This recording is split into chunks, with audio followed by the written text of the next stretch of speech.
Юриспруденция, правоохранительная деятельность, сестринское дело, экономика и бухгалтерский учет. Из 11 направлений, которые предоставляет Сунжский колледж управления новых технологий, Ломали Измайлов выбрал стоматологию. Мне многие говорили, что колледж строгий и хорошо преподают, поэтому я выбрал этот колледж. Вчера я сдал документы, чтобы поступить, и меня приняли. Сегодня надо было донести некоторые документы, и я хорошо познакомился с учителями, мне они понравились, добрые, душевные люди. Я осмотрелся по колледжу, посмотрел, что тут.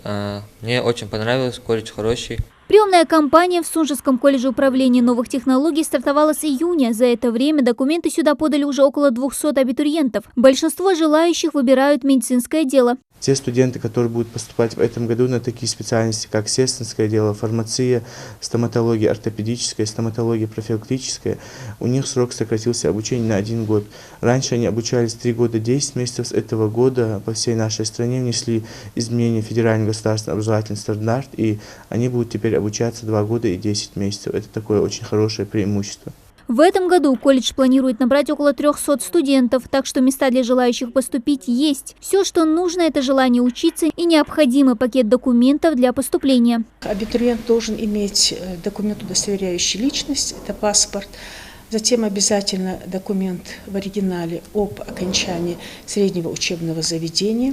Это либо общее среднее образование, что он получил, либо основное среднее образование.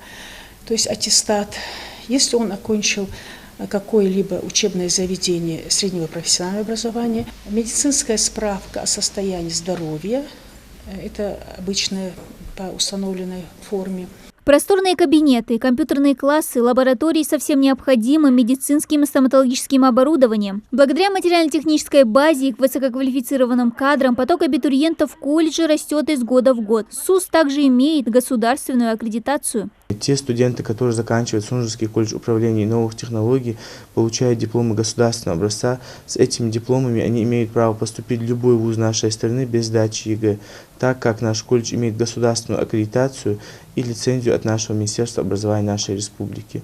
За 8 лет открытия Сунжского колледжа управления новых технологий из его стен выпустилось порядка 1000 ребят. Помогают СУС и при трудоустройстве своих выпускников. У нас много студентов, которые работают в наших ведомствах, администрациях, мэриях, в министерствах, также в организациях здравоохранения.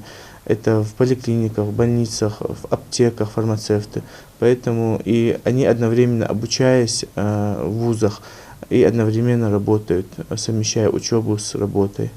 Это очень приятные, такие положительные моменты для самих их, и для нас это тоже очень хороший показатель, что они поступают и обучаются в таких вузах. Прием документов в колледж по очной форме обучения будет идти до конца августа, на заочную до конца октября. Сдать документы можно по адресу город Сунжа, улица Бимбулата Богатырева, дом 36. Дана Плиева, Асхаб Белакиев, Новости 24.